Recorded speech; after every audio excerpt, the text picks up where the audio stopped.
Hi there and welcome. These are your handover videos for your Coachman Acadia 520. So at the front we have your black hitch head and black lever that you have to have pulled up like so, which can then allow you to wind down the jockey wheel onto the tow bar. What will happen? That will snap down, pushing up this red button and exposing a green ring. You then have your breakaway cable just here. Legality states if you have an eye point it has to be used, if not, wrap it around the tow bar. Handbrakes just here, so press down to disengage, flick up to engage, it can come up with some force. Then you do also have 13 pin electric, so if you've got 7 pin adaptation, make sure to bring yourself an adapter. 2 points either side and 2 points at the back, we have inserts for your legs. Now the Caravan itself comes with a leg winder, or alternatively you can get yourself a 19mm drill point and a power drill just to make it that bit quicker. Do not attempt to jack up or level the Caravan using your legs. Now we're using test equipment today here, so we've got a red propane gas bottle. I'd always recommend propane over butane because it has a better performance in winter. Connected onto that I have a black gas hose. Now black gas hoses will run for 5 years, orange will run for 10. And that connects onto this regulator just here. What you want to do is hand tighten that as much as you physically can and then just nip it up using a spanner. You don't want it ridiculously tight as there is an O-ring inside the actual hose. Too much pressure can cause it to crack and break. Opposing that, we have your flue just here, which is used to get clean air in and out of your boiler when operating on gas. Don't have to do anything with that except make sure it's nice and clean. I've got an ack roll full of clean drinking water just here and your water pump. Now to remove it, all you've got to do is slide it out. Got this white cap to go over the top of the ack roll to ensure no nastiness gets in. And then at the bottom we have your strainer. Now it's crucial, the strainer sits at the bottom of the barrel to allow the maximum potential of water to come through. Press down on that cap to lock that into place. This example has a leisure battery, and to fit that you either need a 12 or 13mm spanner or a battery spanner like just there. So have your plug in for your mains and your point for engaging the motor mover. Motor mover will be gone over on collection. You then have the 2 points where your wastewater is going to come out of. You'll need some 28.5mm waste pipe to feed into a waste master that you can empty out at the appropriate point on site. Then lastly we have, and then just here we've got your toilet functions. So to remove the cassette, lift up on the orange handle and pull out towards you. Now this handle does also extend out and up, so it can be used similar to a carry-on suitcase. What you want to do is twist this head to the side, open up the cap like so. You then want to tilt, and at the same time as tilting, continually pressing your vent button. Then on this cap here we have measurements in both imperial and metric, and that is for your blue chemical. Blue chemical goes into there, twist the head back to the side and push it in so the orange handle sits behind those white teeth, as otherwise it cannot be removed. Then we have your flush tank here. This has a capacity to hold around 12 litres of water. However, I wouldn't recommend putting in any more than 10 as you don't want to overfill the capacity. You can also add some pink chemical which works as a bleach without being corrosive and makes it smell a bit nicer. Now you don't want to travel with either of these two full, so just up here, got a bung to drain off any remaining water in the flush tank. The Caravan will be fully drained off when you collect it. Then underneath your right hand side seat you have all of this here. This grey box is your boiler, and you have these 2 yellow drain valves. Now facing in the position as they are now, that is allowing the flow of water to come through. However, switch it up to the vertical position and that will drain off any water in the system, which is also how you will collect the Caravan. November to March have that up permanently unless you're actively using the Caravan, and anytime you come off site make sure to give the Caravan a drain off as well. This blue box is the equivalent of your brain box for the motor mover. Where the wires connect in, you can remove that panel if you ever need to do a reset. You have a solar panel regulator on the bottom just there, and then you have all of your trips and fuses all your trips in the upright position and all your fuses in the correct position.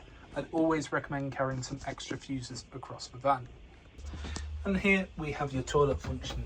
So pressing the button on the top, and you can hear that motor. That motor is what will push through any water inside the caravan. Then to remove your waste, press away on the handle, opens up your cassette, pull it back towards you so you can actually remove the cassette. And any time that the cassette is full, there'll be a red light on there telling you to empty. Then here we have your hob, grill and oven. So all of this operates on gas minus the electric plate. For the electric plate, spin to whatever mark and it will get the temperature. Everything else, pressing on the dial, twist it to the side and press in your igniter. Now it may be a case that when you first come to light it, it takes a bit of time to light, or it will light up and then cut out. That is natural, that is the gas making its way through the system. This is what it looks like when they're all lit. As you can see, all burn is nice and lit. Then it's the same concept for the grill. And there you go, all sides nice and lit there as well. And then finally your oven. So let's see if I can just do this with one hand. And there you go. Make sure as well that this tray does not intrude on the igniter. Only other real thing to note, if you're travelling with a gas bottle, make sure the bottle itself is turned off, and you need to travel with the splash sheet down, but don't put it down until all burners are nice and cold. Then here we have your Dometic fridge operation. So fridge is currently off. To turn it on, press and hold in on that button. It will flash up and go to its most recent memory, which in this case is mains on full capacity. So you got the choice of mains, gas there. Now I'd recommend running through all your hob, grill and oven first, because you'll gently hear it click in, and then once it's finished clicking, that means it's lit. However, you don't have to do anything except press the button. However, I will just show you, when I press on this battery symbol, flashes up and beeps, because that is representative of 13-pin electric whilst towing, not leisure battery. You then have the amount of power coming into the van. So 1, 2, 3, 4 or 5, I should say, coming into the fridge. Even on full capacity, it takes around 4 hours to fully chill the fridge. Now, when you want to turn this off, press and hold in, turns itself off. Then just here, we have your main control panel. So you have your main on and off button just here.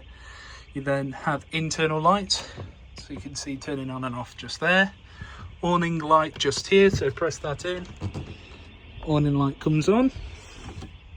Pump button, so press that in. You'll see that green bar there, and what that represents is that the water is being pulled through from outside to the boiler and is being pressurized. Now this also has another purpose, so when I press in this battery symbol, it will show the amount of charge in the battery. As I'm plugged into mains, that is showing the amount from mains, and then you just have a redundant button just there. Now when you've pulled through the water, what you'll want to do is come to your tap, open up on both hot and cold, and what you're after is a nice steady continuous stream. Now if there's any cross or splutters, go outside, check that the pump is sat at the bottom of the barrel, you've got plenty of water, and that your drain valves are in the correct position. But you're just looking for a nice steady continuous stream on both hot and cold. Now it may be a case you get the odd little splutter, but it's nothing to be worried about. So just check in on both hot and cold. Now when you don't want to use the water, you can see it's got a green bar there again, press back in on the pump button, come over to your boiler and open up both your drain valves. That will take the water from the boiler and just drop it outside. Then we have your control panel for your outer wet central heating. So you've got your home page just here, shows that mains is plugged into the caravan. Press in on menu and you come to this screen just here. So first up, you've got internal temperature that you desire. You can either individually tap or press and hold down to alter the temperature that you want. It goes up to a maximum of 30 degrees, and if it's a nice day, it will take around an hour to get to temperature. It is dependent on the weather. If it's colder outside, it will take longer. Then have water heat, so it's currently off. Midway will get the water temperature to about 40 or 50 degrees, and full will prioritise heating the water over heating the actual caravan for around about 30 minutes. After those 30 minutes, it will then drop it back down to midway. You then have your energy sources, so you can either use 1, 2 or 3 kilowatts of electric. Now do be aware that some sites do not have 3 kilowatt capacity, or you can use gas or a mixture like I'm doing right now.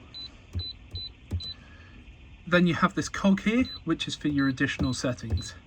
Now I'm not going to run through this, as we have set this to what we believe the most user-friendly panel to use. However, if you'd like to have a look inside your book packs, then please do so. Now naturally the screen will fade off when not interacted with. However, when you want it completely off, just pressing on the button.